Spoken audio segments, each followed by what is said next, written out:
I'm very, very worried. Very, very worried. I think we needed yesterday, because yesterday was going to put into context the Chelsea game. If United go and win yesterday and do well, the Chelsea game becomes, okay, it started against Chelsea. Yesterday, the performance that we saw and the result that we saw means that you feel that the Chelsea game was skewed by sendings off and 10 men and all those other things. You start to look at Chelsea less positively. And that's just football. So I think we needed yesterday. I think there were a lot of United fans coming out of that ground last Saturday, including me. I was at the game against Chelsea thinking, right, okay, Brentford and Sunderland, Brentford away, Sunderland at home next week. There's a real opportunity here to get 9 points on the board on the bounce. And then you'll be well up there with it being at the start of the season, in the top 6 or 8 probably. But yesterday was a really poor performance and a real worry. Going into a little bit more detail, I felt yesterday for the first time, just through instinct, watching it on the television, seeing players' faces, seeing players' body language, that there might be an element of players really doubting the system and what's going on. Because there was something that happened in that game yesterday that I mentioned on my podcast 2 or 3 weeks ago that I said we couldn't see again. Do you remember after the Grimsby game in midweek, and I can't remember what game United played at the weekend after it, but we did the podcast on here, and I said that Mason Mount ended up at left wing back. There's sticking to your plan, and there's your coach that's got an idea and making sure that he delivers that idea and not flip-flopping with his idea with players, which can sometimes undermine what you're trying to achieve. But then when you're putting Mason Mount at left wing back, and he's ended up at left wing back again yesterday in the last 5 minutes of the game, it starts to look awful. Let's be really clear. And the other thing that I've said, and I said it under Ten Hag towards the end, he keeps changing his back four. That's what I used to say under Ten Hag, because he didn't play with the back five. Kept changing his back four, his centre-backs. Look, Arsenal have changed their centre-backs today, so I'm conscious that it can happen.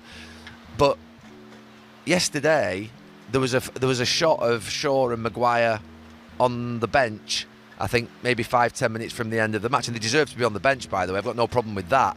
But he changes his back three or his back five every single match. Euro comes on, Euro comes off. Euro starts, Euro doesn't start. De Ligt comes on, De Ligt comes off. Maguire comes off, Maguire stays on. Shaw usually stays on, but sometimes he comes off. Dallow's off, on. You cannot continually keep changing your back three and back five. It's impossible. That is the sort of part of the pitch where you need reliability and you need continuity to build relationships. So, Ruben Amorim's had a pre-season. He's had a week now in between each of his games nearly, or most of the weeks, because Manchester United aren't in Europe. Yet the performances are as poor as ever. The results are catastrophic, really, in Manchester United terms. The money that's been spent has been big. And there are some things that I'm seeing that are a massive worry, and some things that can't happen. You can't put Mason Mount at left wing back. I'm sorry, it just can't happen. I can't watch Mason Mount play left wing back in a football team. I struggle at times to watch him in his position, but actually putting him out there on the left wing or left wing back is ridiculous, absolutely ridiculous. So I am very, very concerned. I really am, because the manager's obviously a good coach. He's had a great record in Portugal, but it's not clicking at all. It's not clicking. And the thing is, for me, when I said just before, maybe I didn't finish what I was going to say, but it looked to me like the players and the idea are not connecting at all. You could just see their body language in their faces. And yeah, a problem. It's a big problem. So what next?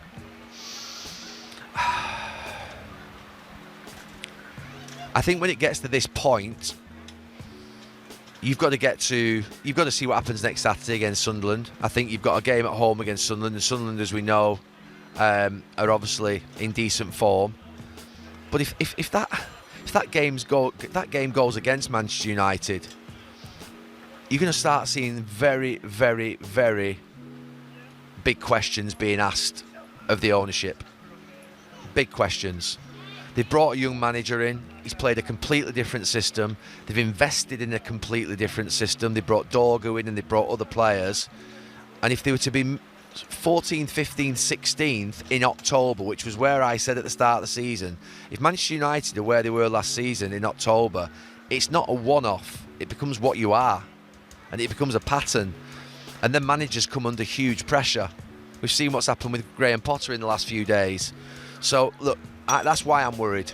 That's why I'm worried, because this is not going to go away and it's going to build in this next week or so. And I think that a victory is needed more than ever at Old Trafford on Saturday against Sunderland.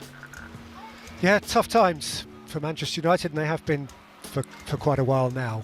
I don't know if there's anything else you'd like to cover before we're done. No. The fact that we've got, well, the title race was never over, but the fact that we've got this sort of 2-point gap now between, I think, the two best teams in the country is healthy.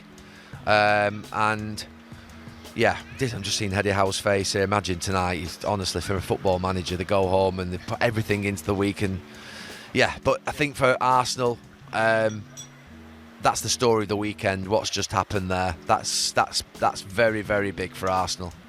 It's huge, and the show goes on.